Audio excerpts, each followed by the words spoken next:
오늘 우리에게 주시는 하나님 말씀 요한복음 20장 19절에서 31절 말씀입니다. 요한복음 20장 19절에서 31절 말씀입니다. 제가 읽겠습니다. 그날 곧 주간의 첫날 저녁에 제자들은 유대 사람들이 무서워서 문을 모두 닫아 걸고 있었다. 그때 예수께서 와서 그들 가운데로 들어서셔서 너희에게 평화가 있기를 하고 인사말을 하셨다. 이 말씀을 하시고 나서 두 손과 옆구리를 그들에게 보여주셨다. 제들은 주님을 보고 기뻐하였다. 예수께서 다시 그들에게 말씀하셨다. 너희에게 평화가 있기를 빈다. 아버지께서 나를 보내신 것 같이 나도 너희를 보낸다. 이렇게 말씀하신 다음에 그들에게 숨을 불어넣으시고 말씀하셨다. 성령을 받아라. 너희가 누구의 죄든지 용서해주면 그 죄가 용서될 것이요 용서해주지 않으면 그대로 남아있을 것이다. 12제자 가운데 하나로서 쌍둥이라고 불리는 도마는 예수께서 오셨을 때에 그들과 함께 있지 않았다. 다른 제자들이 그에게 우리는 주님을 보았소 하고 말하였으나 도마는 그들에게 나는 내 눈으로 그의 손에 있는 못자국을 보고 내 손가락을 그 못자국에 넣어보고 또 내 손을 그의 옆구리에 넣어보지 않고서는 믿지 못하겠소 하고 말하였다. 여드레 뒤에 제자들이 다시 집 안에 모여 있었는데 도마도 함께 있었다. 문이 잠겨 있었으나 예수께서 와서 그들 가운데로 들어오셔서 너희에게 평화가 있기를 하고 인사말을 하셨다. 그리고 나서 도마에게 말씀하셨다.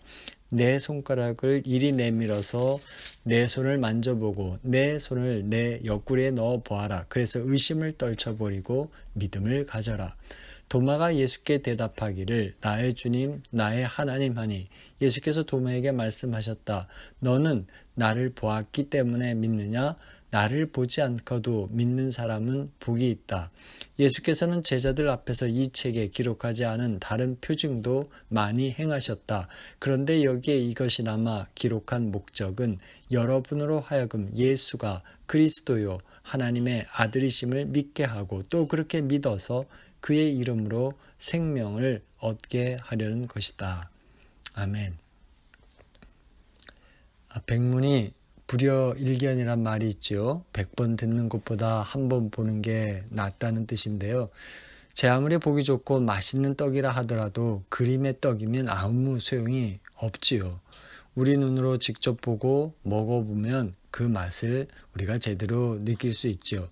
오늘 도마가 이런 입장에 서 있습니다. 다른 제자들은 부활하신 주님을 만나 뵈었다고 그렇게 얘기를 하지만 도마는 만나질 못했죠. 또 그걸 도저히 믿을 수가 없었습니다. 그래서 나는 내 눈으로 주님을 보지 않고는 못 믿겠다고 말했죠. 도마가 이랬던 이유는 그만큼 부활을 받아들이기가 어려웠기 때문일 것입니다. 사실 도마뿐만 아니라 처음 부활을 경험했던 제자들 역시 그 사실을 받아들이는데 어려움을 겪었지요. 예수님이 성금요일에 십자가에 달려 죽으시고 장사되었지요. 그리고 그 과정을 끝까지 지켜보았던 여인들이 안식일 다음날 이른 새벽 예수님 묻히신 무덤에 찾아갑니다. 그리고 거기서 부활하신 주님을 만나지요. 여인들은 부활하신 주님을 만났다는 소식을 다른 제자들에게 전해 주었지요. 하지만 제자들은 그 여인들의 말을 곧이곧대로 믿을 수가 없었습니다. 그 이유는 그만큼 부활이 믿기도 어렵고 받아들이기 어려운 사실이기 때문이죠. 게다가 부활은요, 우리가 경험할 수 있는 일이 아니죠. 과학적으로 증명할 수 있는 것도 아닙니다. 우리가 보고 듣고 느끼며 경험하며 하는 그런 세계를 훨씬 그 세계를 넘는 그런 일이 부활이죠. 오늘 말씀에 보면 제자들이 있는 곳으로 예수님이 찾아가셨을 때 문이 다 닫혀 있었죠. 하지만 부활하신 주님은 그곳을 통과하시죠. 이러니 우리 눈에 보이는 게 전부라고 여기는 사람은 부활을 받아들이기가 어려운 것입니다. 그래서 어떤 사람들은 예수님이 무덤에서 죽었다가 부활한 게 아니라 십자가에서 잠깐 기절한 것을 죽은 줄 여기고 무덤에 장사 지냈다고 합니다. 그 무덤 안이 너무 차가워서 기절했던 예수님이 정신이 번쩍 들어왔다고 주장하지요. 하지만 당시 로마 군인들이 죽었는지 혹은 기절한 건지 이것을 분간하지 못할 정도로 어리숙한 사람들이 아니지요. 진짜로 죽었으니 무덤에 장사 지낼 수 있도록 빌라도 총독이 허락을 한 것입니다. 어떤 사람들은 제자들이 예수님의 시체를 훔쳐다 놓고는 부활했다고 말한다고 주장하지요. 하지만 이게 현실적으로 타당하지가 않습니다.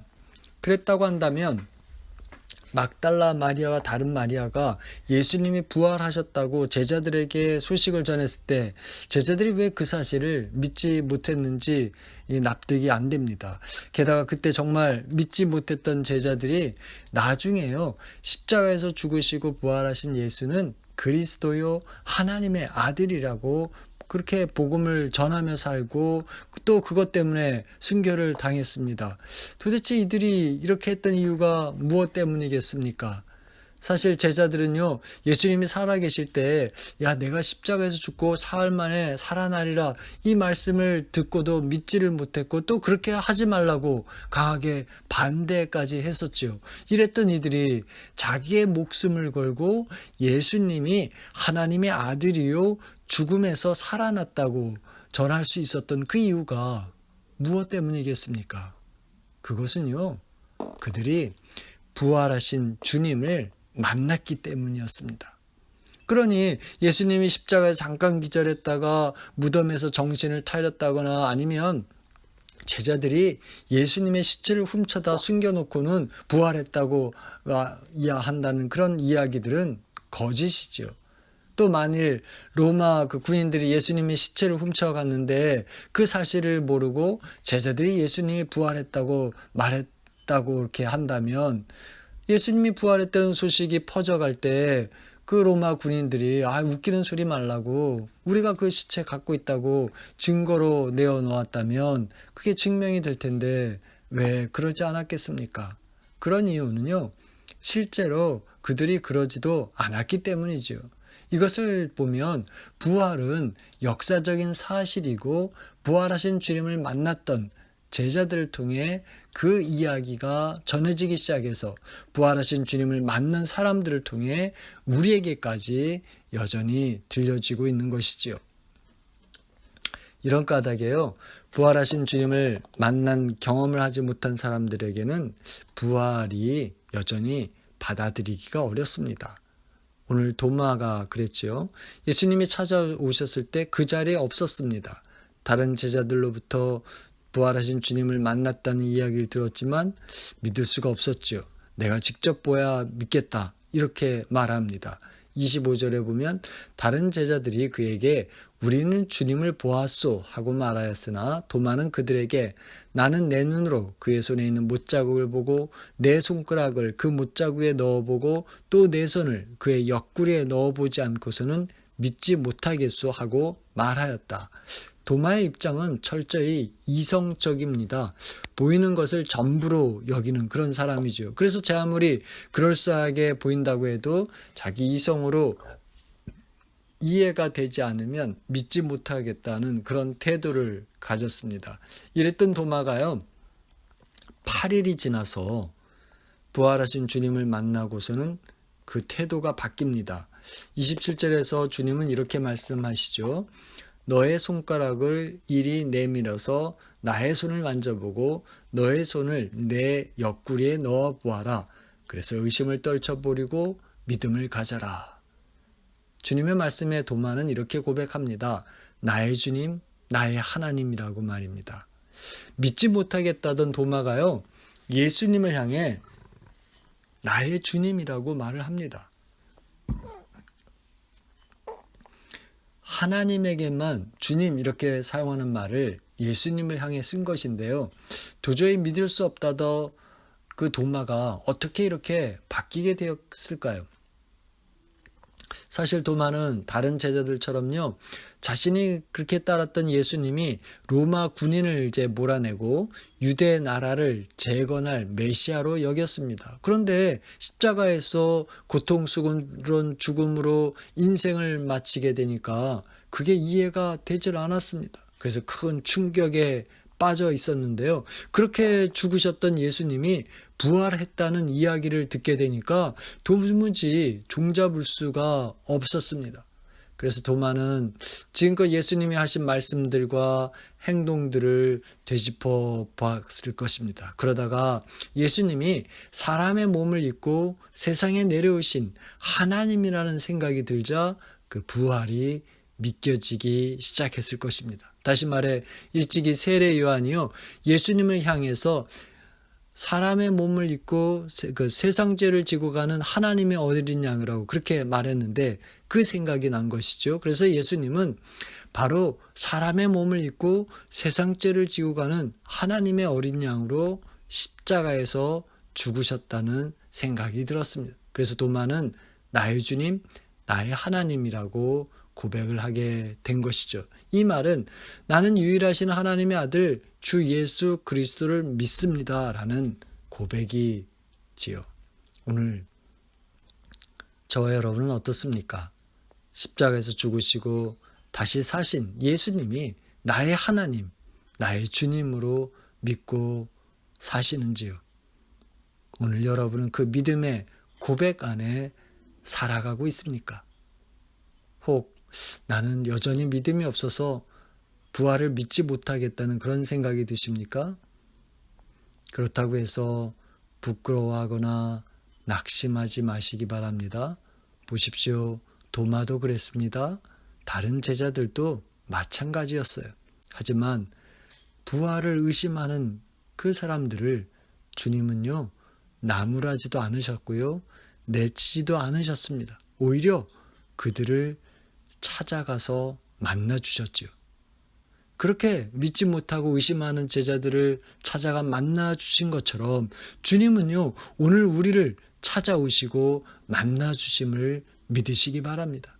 믿음 없는 사람으로 살지 말고 믿음 있는 사람으로 살라며 우리를 찾아오시는 것을 믿으시기 바랍니다. 이렇게 주님께서 우리를 찾아와 만나주시면요, 우리 역시 도마처럼 바뀌게 되죠. 의심의 자리에서 믿음의 자리로 옮겨갈 것입니다.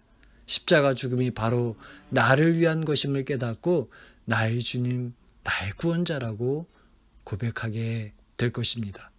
전에는 우리 눈에 보이는 것이 전부라고 믿고 살았다고 해도, 그러나 이제는 우리 눈에 보이지 않는 차원에서 역사하시는 그 주님을 인정하며 살게 될 것입니다.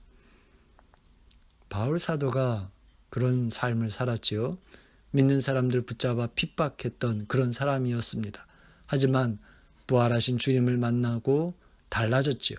복음을 증거하고 부활의 증인, 이방인의 사도로 살았습니다. 그렇게 믿음으로 살게 된 이유를 바울은 자기가 원래 가졌던 그런 능력 때문이었다고 말하지 않지요. 그는 자신이 그렇게 믿음으로 살아가게 된 이유를요, 하나님의 은혜라고 고백을 합니다. 그가 이런 이유는 자신을 통해 역사하시는 하나님을 인정했기 때문이었죠. 오늘 저와 여러분은 어떻습니까? 오늘 우리 삶에 부활하신 주님을 만난 그 흔적이 있습니까? 그래서 지금 믿음으로 산다고 말할 수 있는 증거가 있는지요? 다시 말해 이전과 비교할 때 내 삶의 모습이 확연히 달라진 것들이 있습니까? 여러분 가운데는 죽을 병에 놓여 있다가 고침받은 분도 있을 것이고요, 뜨거운 영적 체험을 한 분들도 있을 것입니다. 물론 그런 것들만이 증거는 아니지요. 요즘 우리가 코로나 바이러스로 집안에만 거의 2달 가까이 머물고 있는데요, 우리가 늘 하던 일상생활이 참 그립습니다. 그런데 가만히 생각해 보면 그 일상생활이 주님이 우리에게 주신 기적 같은 은혜라는 생각이 들어요. 우리는요, 대개 물 위를 걷는 것만이 기적이라고 여기죠. 하지만 땅 위를 밟고 사는 것도 기적이고 하나님의 은혜가 아니겠습니까? 그렇죠. 오늘 하루 이렇게 숨을 들이마시며 내쉬는 것이요, 주님의 은혜죠. 밥을 먹고 물을 마시며 걷는 것이 기적임을 우리는 알아야 하겠습니다. 주님은요, 우리가 이런 믿음 안에 살아가길 바라십니다. 우리가 비록 볼 수 없는 차원에서 일하시는 그 주님을 느끼지 못하고요, 여전히 보지 못한다 하더라도 십자가에서 죽으시고 부활하신 예수 그리스도가 하나님의 아들이요 우리의 구원자이심을 믿고 영원한 생명을 얻기를 바라십니다. 이것을 깨닫는 은혜가 있으시길 바랍니다.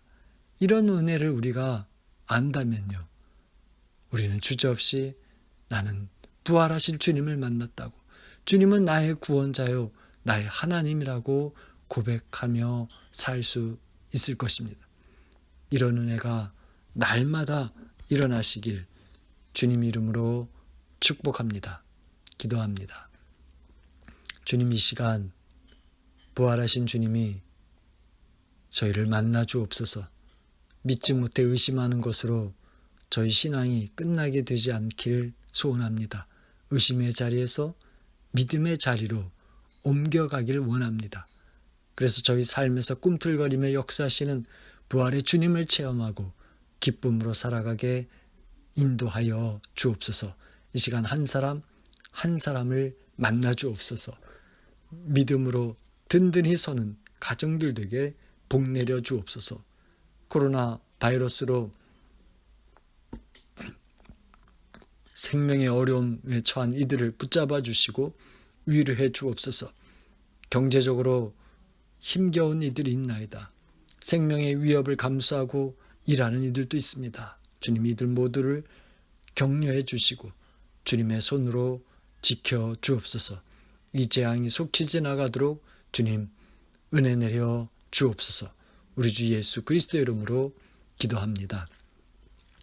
지금은 우리 주 예수 그리스도의 은혜와 하나님 아버지의 사랑하심과 성령의 인도하심이 믿음으로 살아가지 못하고 흔들리는 우리 인생을 불쌍히 여기고 찾아와 만나주시는 그 부활의 주님을 믿고 오늘도 우리 일상에서 주님의 돌보아 주시는 작은 기적들을 경험하고 그 은혜를 감사하며 그 주님이 내 인생의 구원자요 하나님이라고 고백하며 믿고 증거하며 살아가겠노라 다짐한 성도들 머리 위에, 가정과 자녀들 위에, 기업과 학업 위에 영원히 함께하길 간절히 축원합니다. 아멘.